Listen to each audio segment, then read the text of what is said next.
بسم الله الرحمن الرحيم. يا أيها الذين آمنوا أوفوا بالعقود أحلت لكم بهيمة الأنعام إلا ما يتلى عليكم غير محل الصيد وأنتم حرم إن الله يحكم ما يريد. يا أيها الذين آمنوا لا تحلوا شعائر الله ولا الشهر الحرام ولا الهدي ولا القلائد ولا آمين البيت الحرام يبتغون فضلا من ربهم ورضوانا وإذا حللتم فاصطادوا ولا يجرمنكم شنآن قوم أن صدوكم عن المسجد الحرام أن تعتدوا وتعاونوا على البر والتقوى ولا تعاونوا على الإثم والعدوان واتقوا الله إن الله شديد العقاب. حرمت عليكم الميتة والدم ولحم الخنزير وما أهل لغير الله به والمنخنقة والموقوذة والمتردية والنطيحة وما أكل السبع إلا ما ذكيتم وما ذبح على النصب وأن تستقسموا بالأزلام ذلكم فسق. اليوم يئس الذين كفروا من دينكم فلا تخشوهم واخشون اليوم أكملت لكم دينكم وأتممت عليكم نعمتي ورضيت لكم الإسلام دينا. فمن اضطر في مخمصة غير متجانف لإثم فإن الله غفور رحيم. يسألونك ماذا أحل لهم قل أحل لكم الطيبات وما علمتم من الجوارح مكلبين تعلمونهن مما علمكم الله فكلوا مما أمسكن عليكم واذكروا اسم الله عليه واتقوا الله إن الله سريع الحساب. اليوم أحل لكم الطيبات وطعام الذين أوتوا الكتاب حل لكم وطعامكم حل لهم والمحصنات من المؤمنات والمحصنات من الذين أوتوا الكتاب من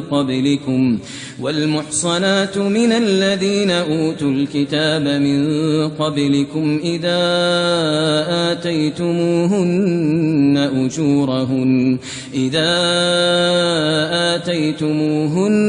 أجورهن محصنين غير مسافحين ولا متخذي أخدان ومن يكفر بالإيمان فقد حبط عمله وهو في الآخرة من الخاسرين. يا أيها الذين آمنوا إذا قمتم إلى الصلاة فاغسلوا وجوهكم وأيديكم إلى المرافق وامسحوا برؤوسكم وأرجلكم إلى الكعبين وإن كنتم جنبا فاطهروا وإن كنتم مرضى أو على سفر أو جاء أحد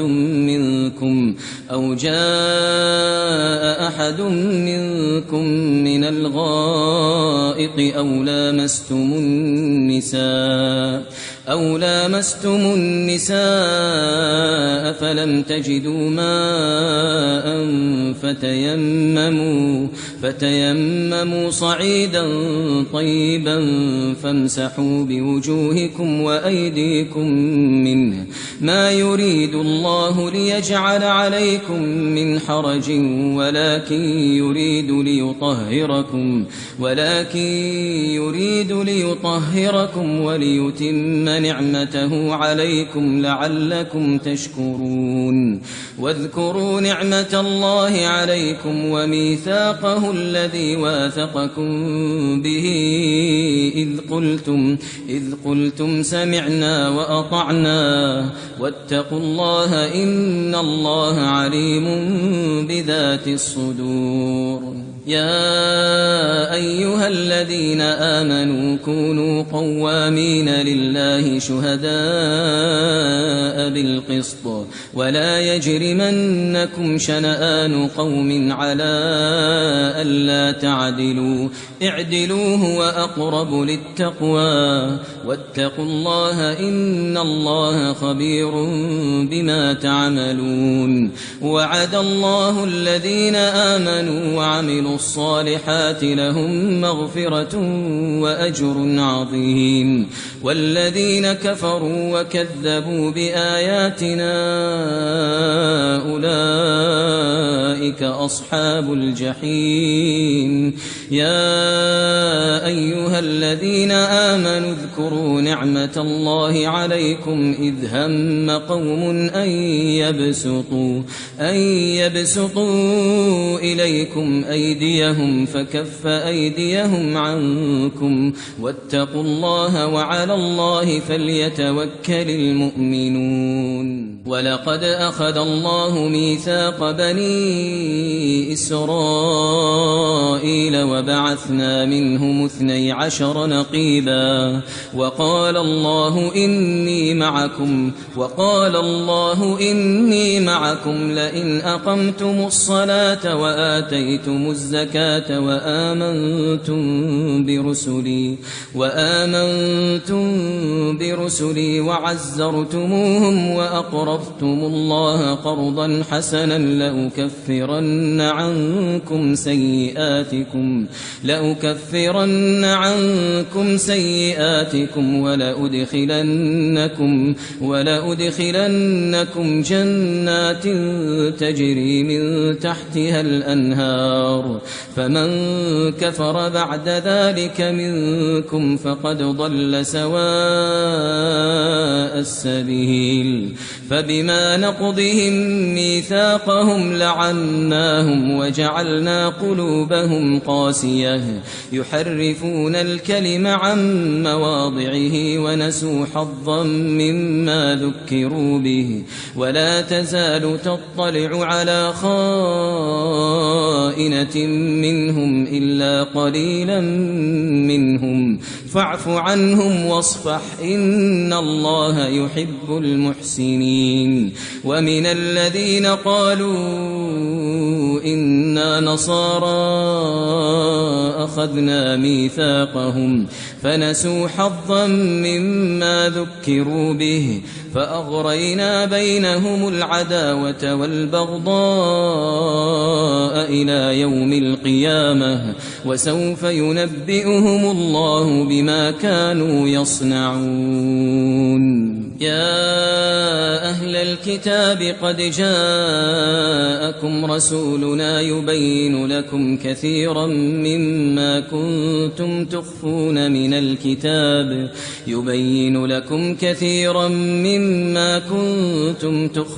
من الكتاب ويعفو عن كثير. قد جاءكم من الله نور وكتاب مبين يهدي به الله من اتبع رضوانه سبل السلام ويخرجهم من الظلمات إلى النور بإذنه ويهديهم إلى صراط مستقيم. لقد كفر الذين قالوا إن الله هو المسيح ابن مريم قل فمن يملك من الله شيئا إن أراد أن يهلك المسيح ابن مريم وأمه ومن في الأرض جميعا ولله ملك السماوات والأرض وما بينهما يخلق ما يشاء والله على كل شيء قدير. وقالت اليهود والنصارى نحن أبناء الله وأحباؤه قل فلم يعذبكم بذنوبكم بل أنتم بشر ممن خلق يغفر لمن يشاء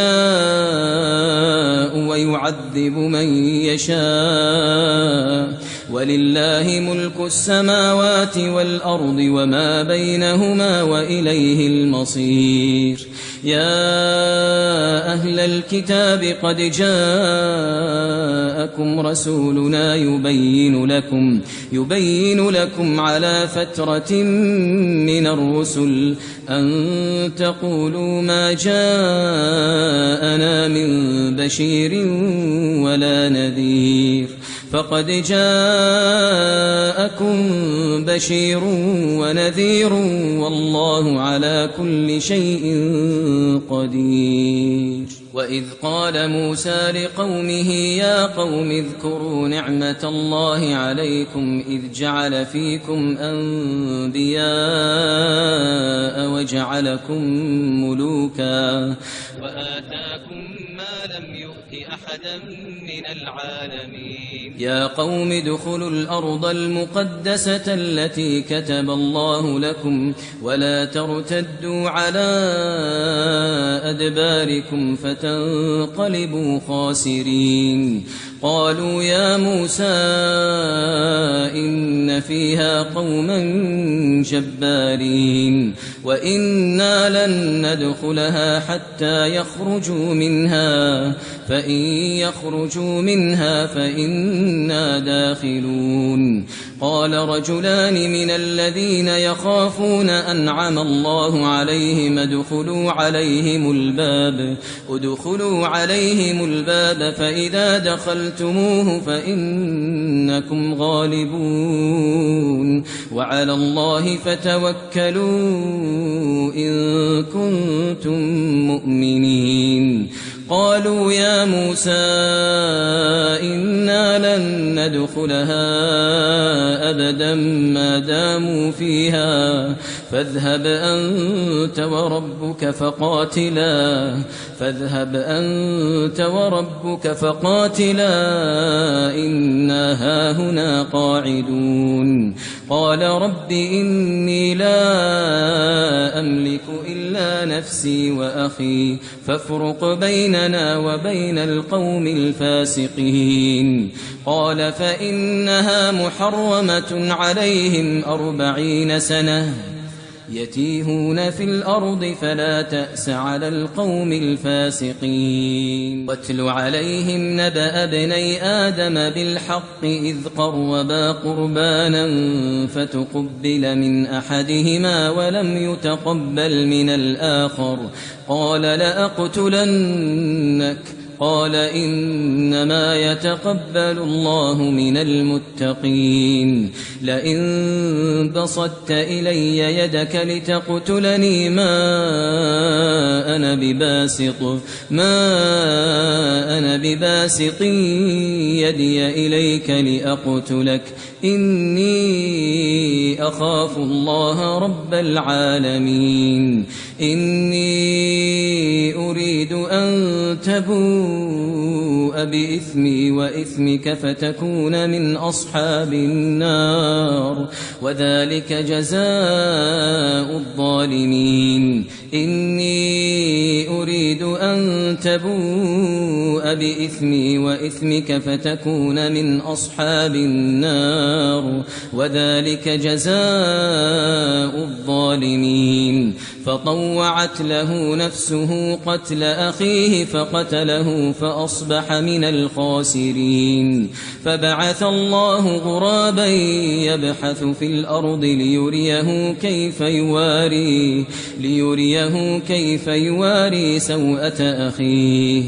قال يا ويلتى أعجزت أن أكون مثل هذا الغراب فأواري سوءة أخي فأصبح من النادمين. من أجل ذلك كتبنا على بني إسرائيل أنه من قتل نفسا بغير نفس أو فساد في الأرض فكأنما قتل الناس جميعا ومن أحياها فكأنما أحيا الناس جميعا. ولقد جاءتهم رسلنا بالبينات ثم إن كثيرا منهم بعد ذلك في الأرض لمسرفون. إنما جزاء الذين يحاربون الله ورسوله ويسعون في الأرض فسادا أن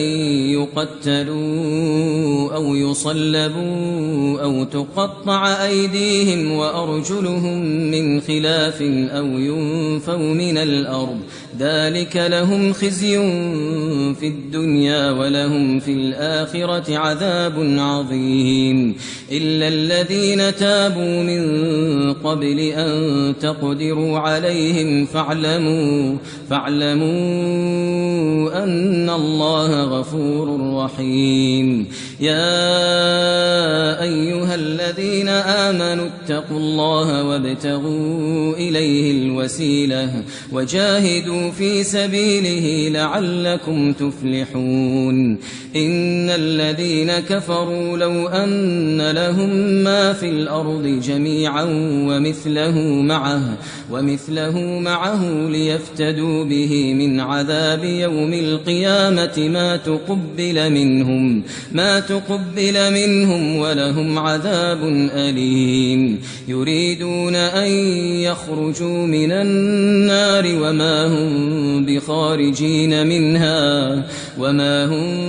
بخارجين منها ولهم عذاب مقيم. والسارق والسارقة فاقطعوا أيديهما جزاء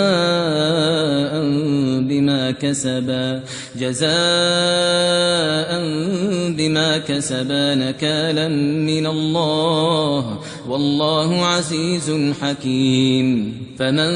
تاب من بعد ظلمه وأصلح فإن الله يتوب عليه إن الله غفور رحيم. ألم تعلم أن الله له ملك السماوات والأرض يعذب من يشاء ويغفر لمن يشاء والله على كل شيء قدير. يا أيها الرسول لا يحزنك الذين يسارعون في الكفر من الذين قالوا آمنا بأفواههم ولم تؤمن قلوبهم ومن الذين هادوا سماعون للكذب سماعون لقوم آخرين لم يأتوك يحرفون الكلم من بعد مواضعه يقولون إن أوتيتم هذا فخذوه وإن لم تؤتوه فاحذروا ومن يرد الله فتنته فلن تملك له من الله شيئا أولئك الذين لم يرد الله أن يطهر قلوبهم لهم في الدنيا خزي ولهم في الآخرة عذاب عظيم. سماعون للكذب أكالون للسحت فإن جاءوك فاحكم بينهم أو أعرض عنهم وإن تعرض عنهم فلن يضروك شيئا وإن حكمت فاحكم بينهم بالقسط إن الله يحب المقسطين. وكيف يحكمونك وعندهم التوراة فيها حكم الله ثم يتولون من بعد ذلك وما أولئك بالمؤمنين إنا أنزلنا التوراة فيها هدى ونور يحكم بها النبيون الذين أسلموا للذين هادوا والربانيون والأحبار بما استحفظوا من كتاب الله وكانوا عليه شهداء فلا تخشوا الناس واخشوني ولا تشتروا بآياتي ثمنا قليلا ومن لم يحكم بما أنزل الله فأولئك هم الكافرون وكتبنا عليهم فيها أن النفس بالنفس والعين بالعين والأنف بالأنف والأذن بالأذن والسن بالسن والجروح قصاص فمن تصدق به فهو كفارة له ومن لم يحكم بما أنزل الله فأولئك هم الظالمون وقفينا على آثارهم بعيسى ابن مريم مصدقا لما بين يديه من التوراة وآتيناه الإنجيل فيه هدى ونور ومصدقا لما بين يديه من التوراة وهدى وموعظة للمتقين وليحكم أهل الإنجيل بما أنزل الله فيه ومن لم يحكم بما أنزل الله فأولئك هم الفاسقون وأنزلنا إليك الكتاب بالحق مصدقا لما بين يديه من الكتاب ومهيمنا عليه فاحكم بينهم بما أنزل الله ولا تتبع أهواءهم عما جاءك من الحق لكل جعلنا منكم شرعة ومنهاجا ولو شاء الله لجعلكم أمة واحدة ولكن ليبلوكم فيما آتاكم فاستبقوا الخيرات إلى الله مرجعكم جميعا فينبئكم بما كنتم فيه تختلفون وأن احكم بينهم بما أنزل الله ولا تتبع أهواءهم واحذرهم أن يفتنوك عن بعض ما أنزل الله إليك فإن تولوا فاعلم أنما يريد الله أن يصيبهم ببعض ذنوبهم وإن كثيرا من الناس لفاسقون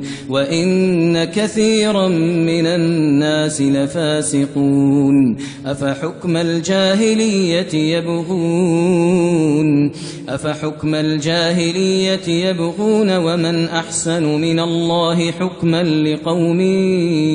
يوقنون يا أيها الذين آمنوا لا تتخذوا اليهود والنصارى أولياء بعضهم أولياء بعض ومن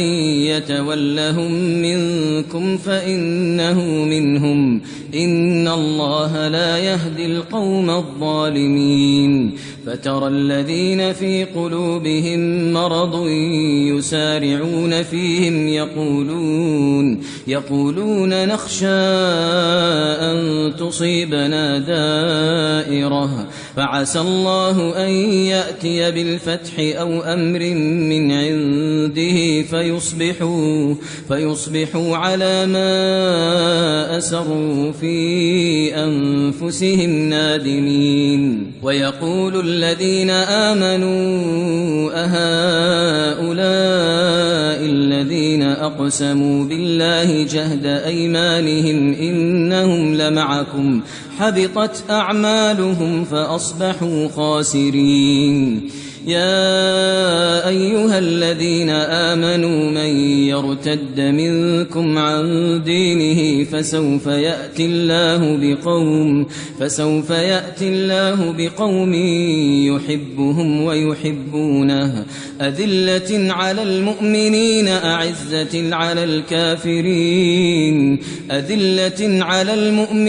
أعزة على الكافرين يجاهدون في سبيل الله ولا يخافون لومة لائم ذلك فضل الله يؤتيه من يشاء والله واسع عليم إنما وليكم الله ورسوله والذين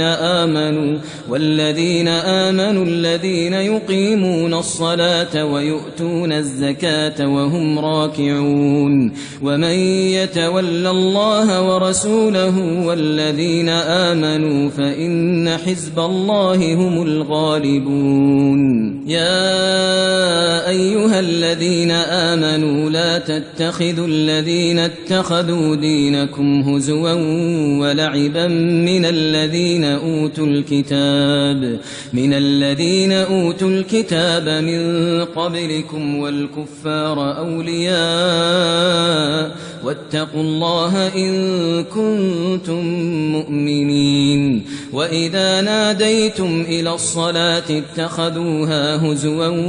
ولعبا ذلك بأنهم قوم لا يعقلون قل يا أهل الكتاب هل تنقمون منا إلا أن آمنا بالله وما أنزل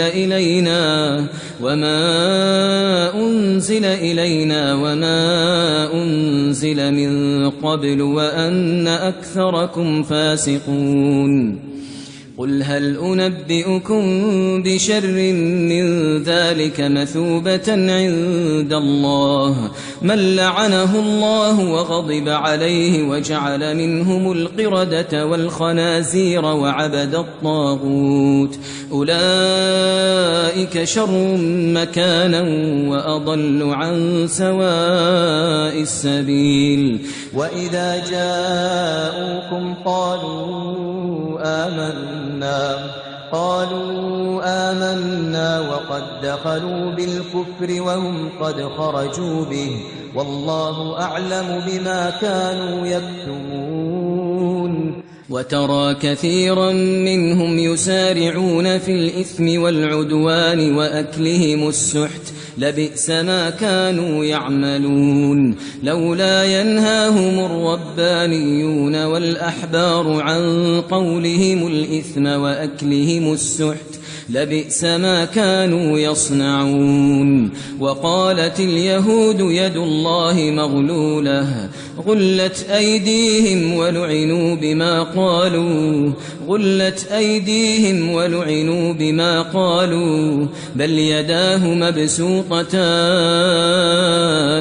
بل يداه مبسوطتان ينفق كيف يشاء وليزيدن كثيرا منهم ما أنزل إليك من ربك طغيانا وكفرا وألقينا بينهم العداوة والبغضاء إلى يوم القيامة كلما أوقدوا نارا للحرب أطفأها الله ويسعون في الأرض فسادا والله لا يحب المفسدين ولو أن أهل الكتاب آمنوا واتقوا لكفرنا عنهم سيئاتهم ولأدخلناهم جنات النعيم ولو أنهم أقاموا التوراة والإنجيل وما أنزل إليهم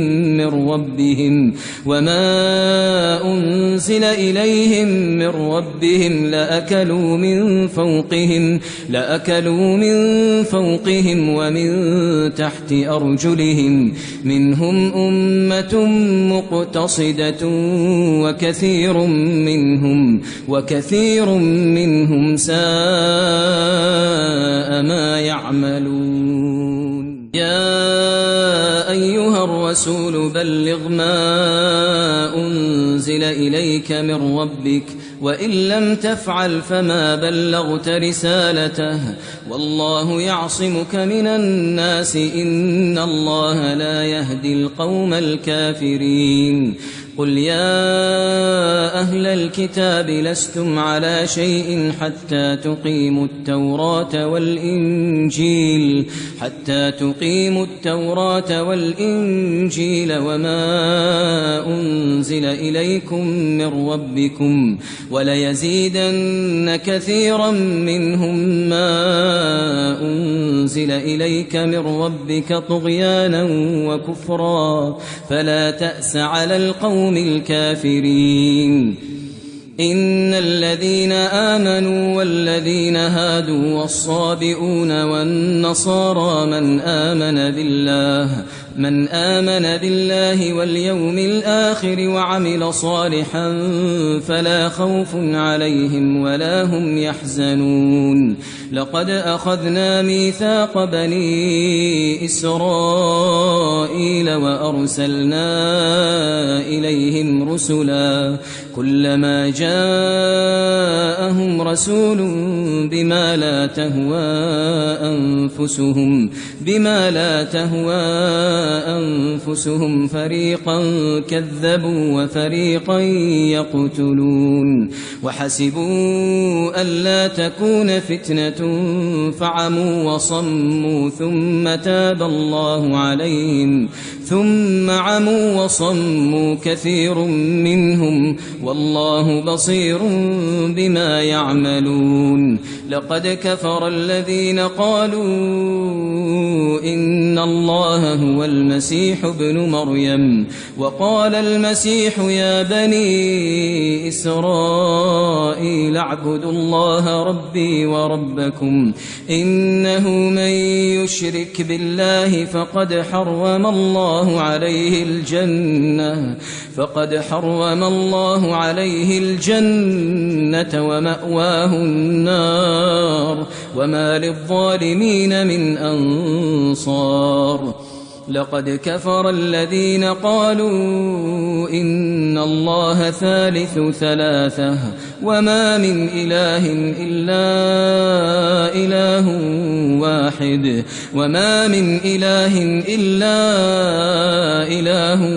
واحد وإن لم ينتهوا عما يقولون ليمسن الذين كفروا منهم عذاب أليم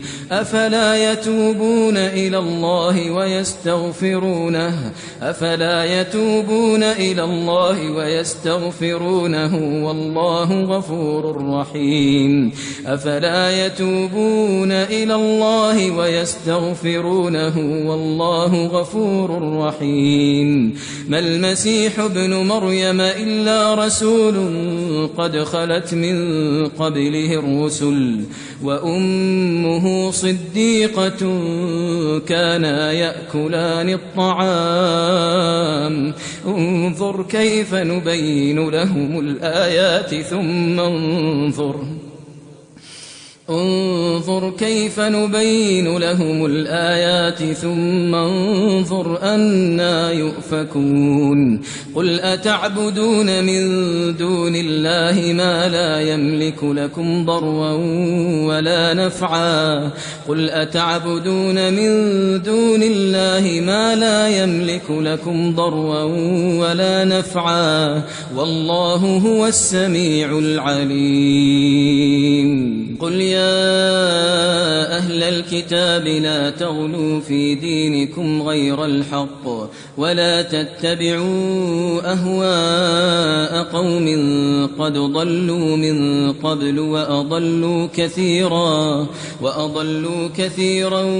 وضلوا عن سواء السبيل لعن الذين كفروا من بني إسرائيل على لسان داود وعيسى بن مريم ذلك بما عصوا وكانوا يعتدون كانوا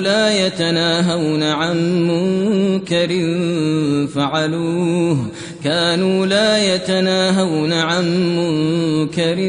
فعلوه لبئس ما كانوا يفعلون ترى كثيرا منهم يتولون الذين كفروا لبئس ما قدمت لهم أنفسهم أن سخط الله عليهم وفي العذاب هم خالدون ولو كانوا يؤمنون بالله والنبي وما أنزل إليه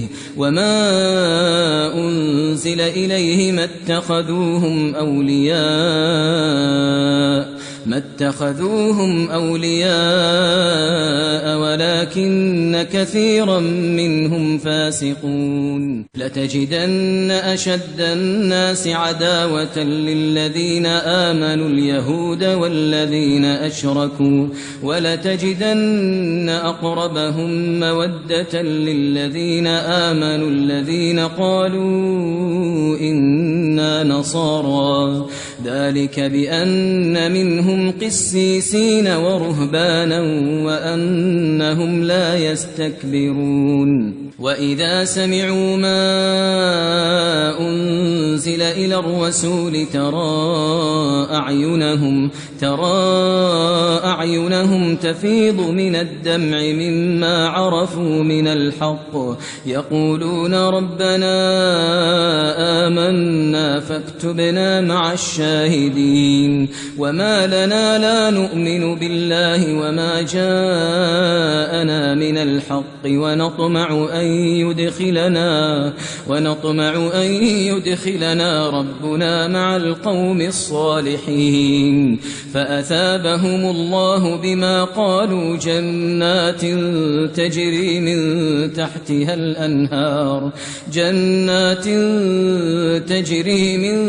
تحتها الأنهار خالدين فيها وذلك جزاء المحسنين والذين كفروا وكذبوا بآياتنا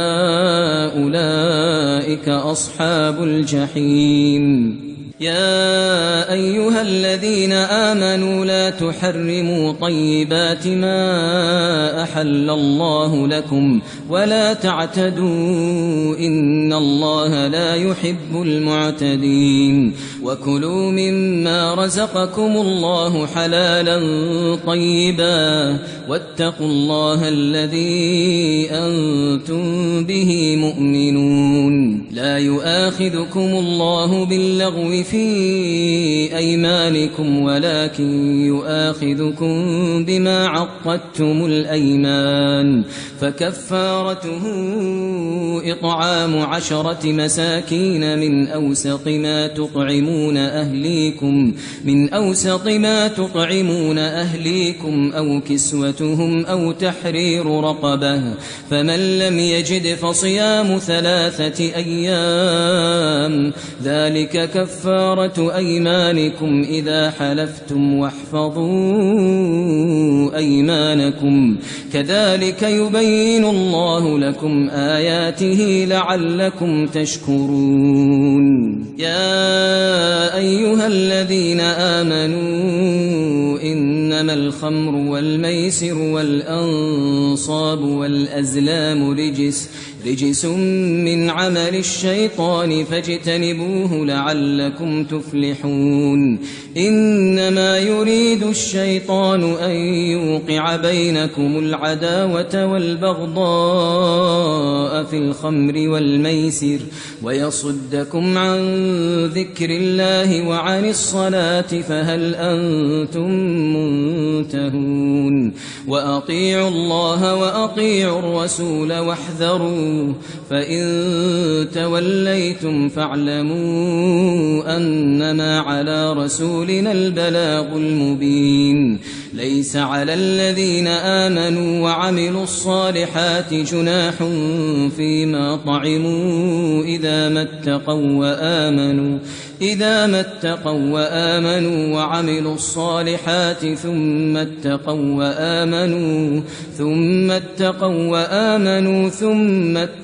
وأحسنوا والله يحب المحسنين يا أيها الذين آمنوا ليبلونكم الله بشيء من الصيد تناله أيديكم ورماحكم ليعلم الله من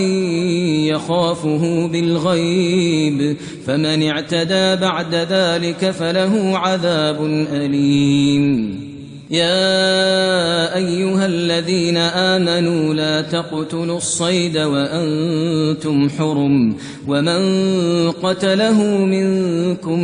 متعمدا فجزاء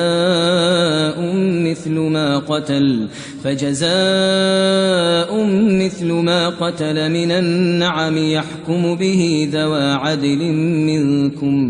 يحكم به ذوى عدل منكم هديا بالغ الكعبة أو كفارة طعام مساكين أو عدل ذلك صياما ليذوق وبال أمره عفى الله عما سلف ومن عاد فينتقم الله منه والله عزيز ذو انتقام أحل لكم صيد البحر وطعامه متاعا لكم وللسيارة وحرم عليكم صيد البر ما دمتم حرما واتقوا الله الذي إليه تحشرون جعل الله الكعبة البيت الحرام قياما للناس والشهر الحرام والهدي والقلائد ذلك لتعلموا أن الله يعلم ما في السماوات وما في الأرض وأن الله بكل شيء عليم اعلموا أن الله شديد العقاب وأن الله غفور رحيم ما على الرسول إلا البلاغ والله يعلم ما تبدون وما تكتمون قل لا يستوي الخبيث والطيب ولو أعجبك كثرة الخبيث فاتقوا الله يا أولي الألباب لعلكم تفلحون يا أيها الذين آمنوا لا تسألوا عن أشياء إن تبد لكم تسؤكم وإن تسألوا عنها حين ينزل القرآن تبد لكم عفى الله عنها والله غفور حليم قد سألها قوم من قبلكم ثم أصبحوا بها كافرين ما جعل الله من بحيرة ولا سائبة ولا وصيلة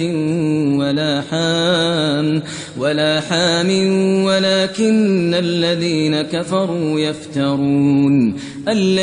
كفروا يفترون على الله الكذب وأكثرهم لا يعقلون وإذا قيل لهم تعالوا إلى ما أنزل الله وإلى الرسول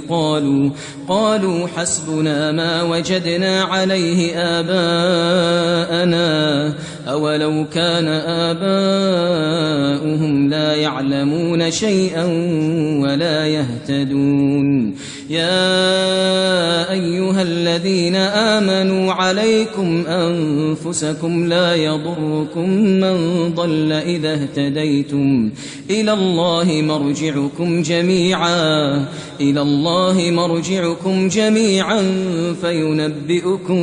بما كنتم تعملون يا أيها الذين آمنوا شهادة بينكم إذا حضر أحدكم الموت حين الوصية اثنان ذوى عدل منكم أو آخران من غيركم إن أنتم ضربتم في الأرض فأصابتكم مصيبة الموت تحبسونهما من بعد الصلاة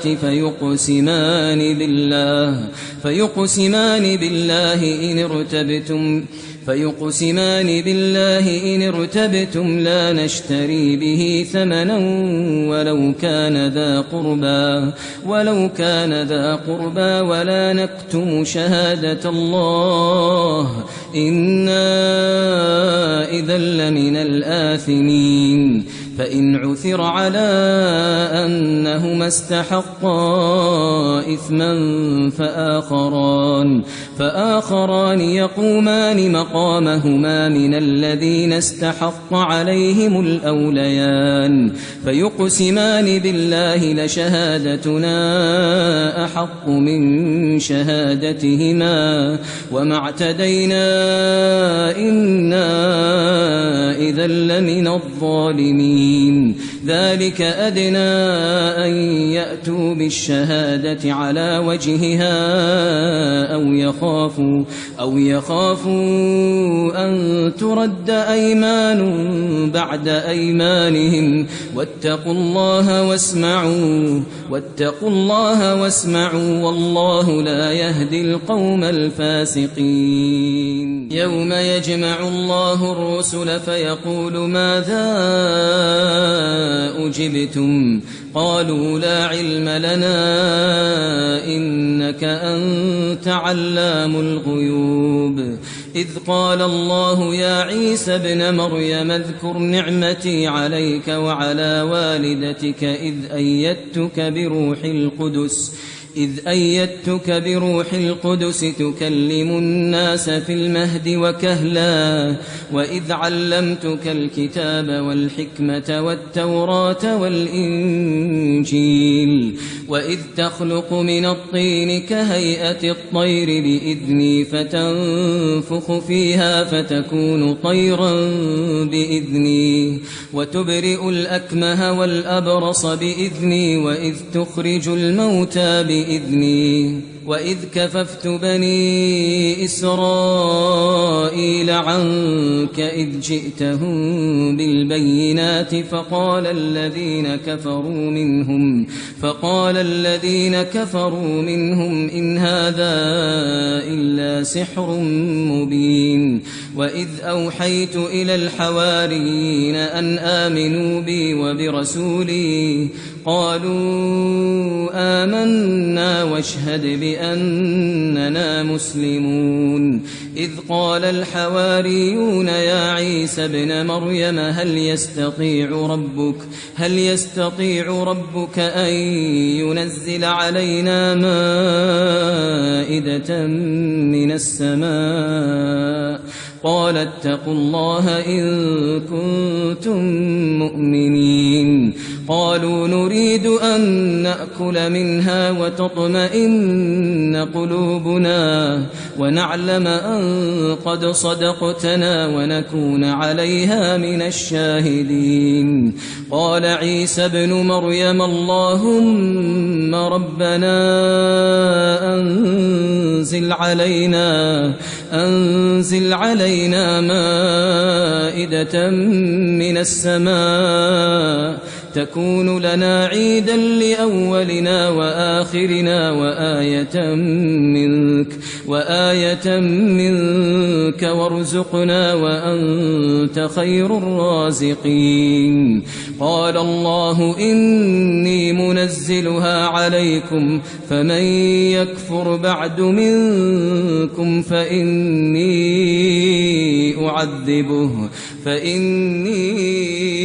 أعذبه عذابا لا أعذبه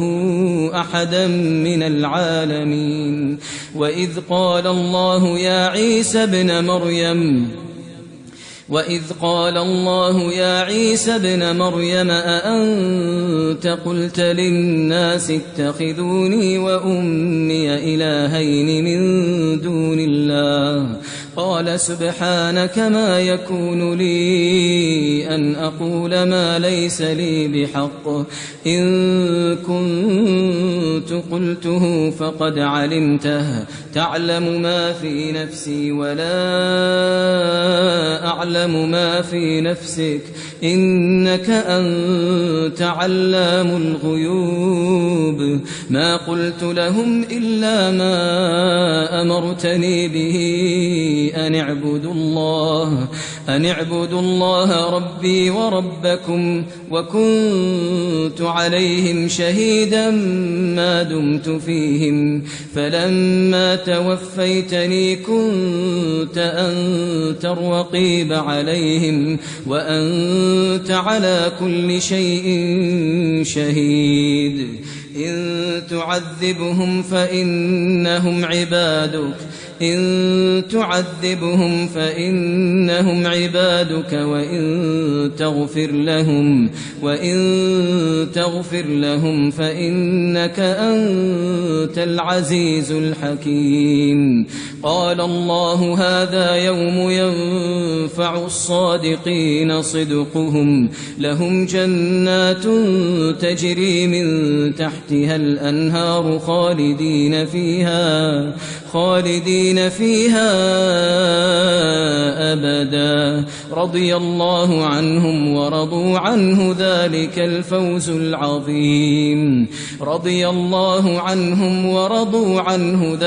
الفوز العظيم. لله ملك السماوات والأرض وما فيهن وهو على كل شيء قدير.